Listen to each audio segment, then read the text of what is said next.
Hi everyone, I'm Perla Havate and I'm pleased to welcome you to the Coalition of Manitoba Cultural Communities for Families podcast, empowering voices, stories of resilience and hope.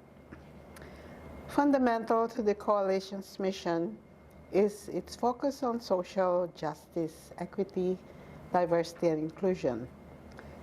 In pursuit of this mission, the Coalition strives to bring together cultural community members to share their wisdom, lived experience, and ideas in order to build healthy and peaceful communities and to address issues of racism and discrimination. Earlier this year, the Coalition also announced its desire to recognize the amazing work of our youth in the area of social justice. The CMCCF Youth Social Justice Award is granted to an individual or a group who are making positive change for communities either locally or beyond.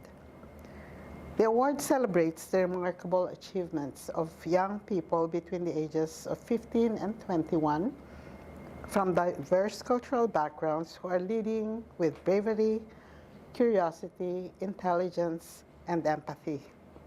Our goal with this award is to recognize those who are making small, incremental, and often invisible changes in areas that matter to them, such as arts, culture, faith, and community, while also creating safe and comfortable spaces within their own cultural communities.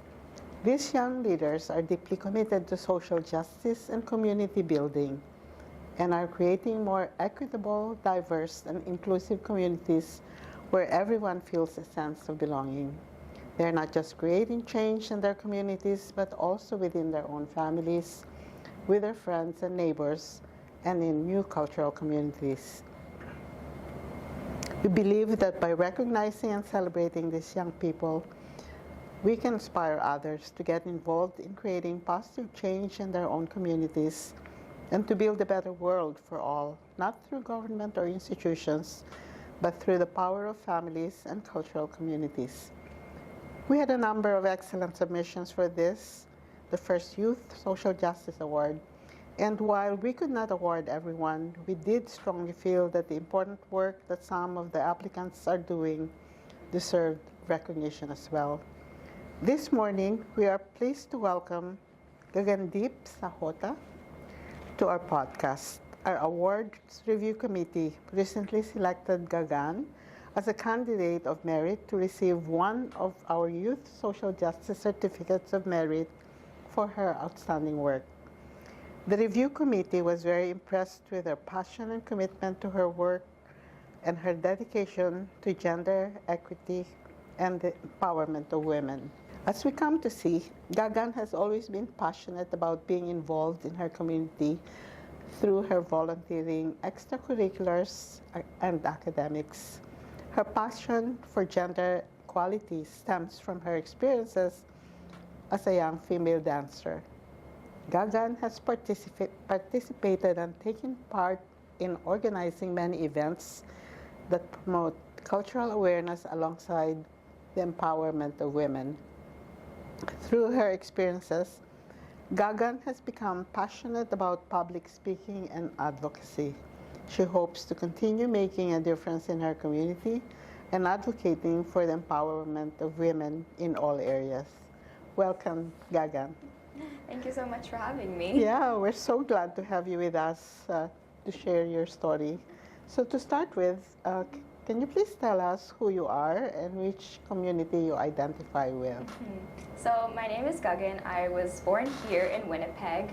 My parents are culturally Punjabi and they immigrated here just a little bit before I was born. So I grew up here, but I've always grown up with a very strong tie to my community and my culture, my religion, and I've been kind of growing up in that sort of sense. And so my family is a very big family and we have a lot of women. So I have a sister and I have a lot of cousins who are all girls. I have a lot of aunts, my mom, and so I've grown up in a family where women are very much celebrated, and I've very much grown up around the idea of sisterhood, and so I think that is one of the values that I've kind of grown up with, and I think that it kind of shows in my work, and so my family life is definitely a big part of that.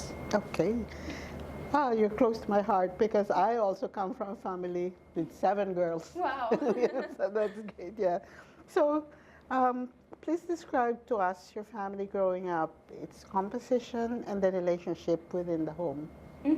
So I grew up with my main family, just my parents and my sister, and so my sister have a 5-year age gap. But so we've always been a little bit of a disconnect, but I've always tried to connect with her, and I've always seen a little bit of myself in her. And so as she grows up, I've always seen her kind of taking on the same things that I do. And for that to me is really important because I can kind of see a reflection of myself in her. And even with my younger cousins, so I'm the oldest of all my cousins, and Okay. so all my little cousins, I can kind of see them growing up and looking up to me almost as a role model. So that's definitely a responsibility that I take on a lot.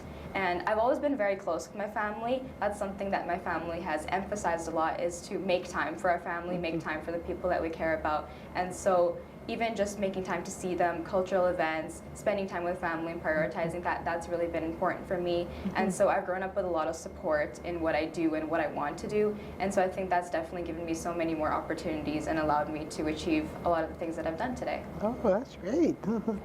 So do you remember any important values that you grew up with your sibling that sort of guided you through the years? Well, the one thing that I can definitely remember is my parents have definitely emphasized being proud of your heritage and kind of owning up to that and making it a part of our lives. As I grew up here in Winnipeg, there wasn't that many opportunities to kind of embrace my culture, and we sort of almost felt that we were losing a certain connection to it. And so my parents have always taken the time to teach us about it, to get us involved in events, and to make sure we weren't losing that connection back home. We've been home multiple times, and so that's something that's been really important to me. And so they've always made sure that I've kind of emphasized that part of me and that I've never really lost it. Growing up here, it's really hard to find opportunities to connect to that part of myself, but my parents have made a specific effort to do that, and now as I grew up, I can see myself wanting to do that myself. And so being connected to my heritage is one thing that they've definitely really pushed in my life. Another thing that I think that has really shaped who I am as a person is they've always emphasized the importance of community in and of itself, not just specifically a cultural community, but finding communities where you belong. And so my parents have always pushed me to be involved in activities within the community, volunteering. And I think throughout all these activities I've done, I've really found the places that I felt like I belong. And so specifically for me, my parents got me involved into dancing at a very young age. So I do cultural dancing. And I think even beyond just my passion for dancing, being in those communities, I was able to connect with young people who felt the same way I did, who grew up here and weren't totally connected to their culture, but were wanting to get involved. And so throughout that, I made friends who kind of were experiencing the same sort of disconnects as me. And so to be able to find that community, I realized that that's what matters, like having a community where you feel like you belong. And I think that everyone deserves to have a community where they feel like they belong. And as I've grown up, my parents have always pushed me to be involved in so many things. And throughout that, like the idea of intersectionality, I found so many different aspects of myself and so many different places that I feel like I belong. And so to be able to have those people and to be able to connect, I think community is really what matters. And I'm definitely grateful to my parents who emphasized that for me, because now community is one of my most important values in my life. That's great. And actually, with that growing up, you'll never feel alone because you know how to connect with people. You're always surrounded by people. So that's a big plus. Can you recall any specific special family practices, values and beliefs that stayed with you as you grew up? I can definitely recall, I think, a lot of the things that are related to my culture that I think are very important. So my parents have always emphasized going to like cultural events and sort of being involved in like building my confidence. So my parents got me involved in dance from a very young age, and so they would always take me to dance performances at cultural events. And so I think, I mean, not only was that only helping me connect with my culture, but it definitely helped me grow my confidence. And so to be able to push onto that stage at 5 years old, and it's definitely not something that's easy, but to be able to be confidently perform in front of that many people, I think that's what kind of sparked my confidence, and that later transitioned into like by getting involved in public speaking and advocacy. And so I think that I wasn't entirely comfortable performing in front of people, speaking in front of people, but my parents had always like pushed me to perform at events and stuff, and I think it definitely paid out. Oh, super, yeah. Do you remember the community around you that you grew up with? Can you tell us something about it? Yeah, so when I think about like my main community that I grew up in, I think of my dance friends, I think of my teachers, I think of my sort of family that was involved in that. And so when I started out, I was very shy and I didn't really know a lot of people, but as I sort of grew up onto this dance team, I started to become friends with the girls on the team. And we were an all-girls team at the time, but we were involved in a bigger academy. And so we started to really form a connection, and we all had that very connecting passion of dance. And so it was really nice to have these people who also shared the same passion of dance, but who grew up with very similar lives, very similar values. And I think that I had never really experienced that growing up here in Winnipeg. Like, I was always around different people, like around my school. I wasn't around a lot of people with my community. And so when I joined this team and I was with these people who had very similar lives as me, very similar backgrounds, very similar experiences, it was just a whole nother way, and I felt like that I really belonged there. And so I definitely made an effort to stay connected with this community. And so I've been dancing with these people ever since. Yeah. And it's been really nice to just have those people who sort of understand things that like maybe other people wouldn't. And right, and sometimes there is certain things that like you just feel a certain connect with certain people. And so even all of my coaches, I think I look up to them a lot and I respect them a lot. And they've taught me so many things, not only through dance. We've been through a lot of like other extracurricular activities. So we've taken like language classes, or we've just done cultural events or community events, or they've got me into a lot of volunteering. And through that way, I was able to meet other communities. But I think that that is the one community that I value the most, like my friends that I dance with. For sure, Yeah. yes. So you shared with us a glimpse of your formative years that brought you to this point. And congratulations again for being awarded Youth Social Justice Certificate of Merit. Can you share with us your work in the social justice area? Yeah, so I think my work definitely started from these formative years and kind of what I've experienced. And so we felt that there was sort of a lack of support for the young female like Bhangra dancers. And so we kind of wanted to take the initiative to kind of combat that sort of stigma that surrounded like young female dancers. And so to do that, we wanted to take the initiative to start our own team, kind of like a co-created foundation. And so when we started this, we started with just 8 girls, and we were all young. I think we were around 14 years old, and we all wanted to start our own company, essentially, of like a dance company.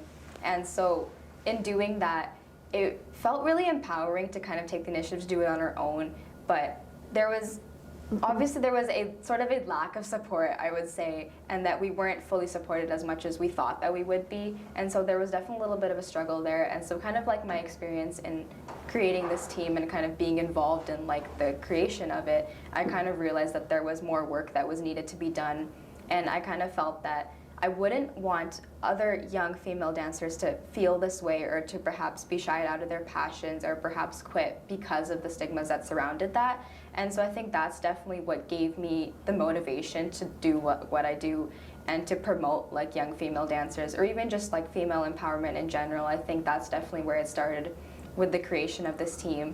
And so beyond that, like through this team, as we've developed through the years, we've been competing, and it's been quite substantial, like to be the first female team competing from Manitoba, to be representing Winnipeg, to be representing our culture, but to be standing for so many things. I think it's really empowering. And so through that, we've done so many other things. So we've started classes, dance classes for young girls in our community. So we've started younger teams, we've started like drop-in classes. So essentially it's an open class for the community to come in and kind of learn the dance, learn the traditions, learn the culture, but more specifically for the young girls to come out and like see that there's a space for them to be open, to be creative, to like express their passions.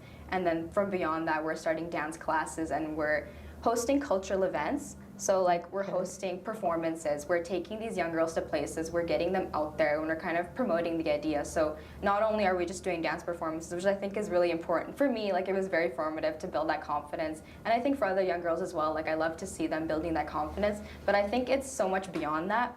I think that it's also to kind of promote the idea that there is a space for young girls to be on stage, for them to share their passions and to not be shied away from it, ridiculed, or perhaps told by their families that they shouldn't. And so that was kind of our main idea when we were doing this. And so our main kind of thing that we wanted to put on was to have a cultural event, or like a performance, a dance show specifically run by women, girls, and have girls performing there. And so last year in September of 2023, we put together a show, and it was run completely by women. So all of our sponsors were women-led businesses. And so the entire event was emceed by women. We had, I think, about 175 performers, all girls. So there was ranging from young girls to almost people who are like my mom's age. And so, yes. So we had a very like big range of like women who participated in this. So we're having young girls at the age of almost, our youngest performer was 3 years old. So from like 3-year-olds to like women who are like older than my mom, and so we had like kind of like a mom's team or like a mom's performance. And I think that was very significant for me because they told me like this is something like back home they would have never done, or like even here like they would never have the confidence to done because they've never been told that they could, or even if they wanted to, they've been told that they shouldn't. And so to see that, but then on the opposite side, seeing young girls like being excited to perform on stage. And what I thought was really significant is that I was a participant in the show, my sister was a participant in the show, and even my mom was a participant in the show. And so to see like all of us on the stage, and like my grandma was there, and she's like, to see like all of you on the stage, like it was really beautiful to see kind of like the range of like having young girls to like older women, and kind of like seeing the difference, but to see that same excitement in them, and for them to express the same feelings, like it was really beautiful. And I thought it brought a lot of us together like in the community. I think like obviously there's a lot of connect within the community, but if you look at the specific subset of like Punjabi women in the community, there's not a lot that's like being done to kind of like allow them to gather and like feel that community. So I think like that was also one of our main priorities, is to have it specifically for Punjabi women. And yeah, and I think beyond it just being like promoting like female empowerment, it was also a cultural event. So we also wanted to promote the ideas of like our culture and like our dances and our traditions. And so a lot of people were there and said that they really enjoyed experiencing the culture, because we had a lot of aspects of like our traditional like folk dances. And it wasn't only like focused on one type of dance. We tried to like incorporate a lot of different dance styles from like our culture. And so there was a lot of different performances. We had acting performances, singing performances, and so it was just a show of kind of like cultural arts. But then beyond that, for me, it was something to promote the inclusion of Punjabi women and to kind of create that community, because I think that if there were more opportunities for us to create that community, like we would feel so much more empowered. And so I think this was kind of where it started for me, where like I kind of felt that. And now this is something that we want to do annually. So we're already looking to have another event coming up in the fall, and to promote the same ideas. And as we kind of get the word out, like more people will start to realize that this is a thing that exists and this is something that we should support. And hopefully with promoting this idea and getting the word around, more people can support it, or even more people who are looking to join or are interested in kind of learning or even just performing or being involved in the community, or even just having some people to like talk to, right? Yes. Like having that sort of community of Punjabi women, that's what matters. And so I think that's what we're trying to do. I can feel that, you know, through the efforts that you're doing, you're actually changing the culture, your culture. Yeah. You know, because you are really empowering women, and the expectations are probably very different from the old ways, right? So, interesting. The dances that you do, I'm wondering, were there boys that were interested to also join you at one point?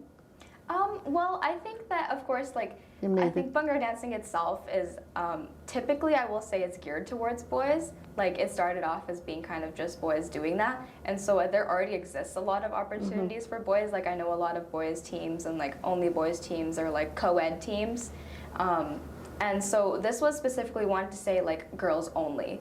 And so that was like very significant, because there hasn't been an only all girls team. Like, it's always been kind of a mix of both. And the dance itself is geared towards boys. And so this was specifically only meant for girls. And so I think people kind of got the idea that we were doing it to kind of send a message.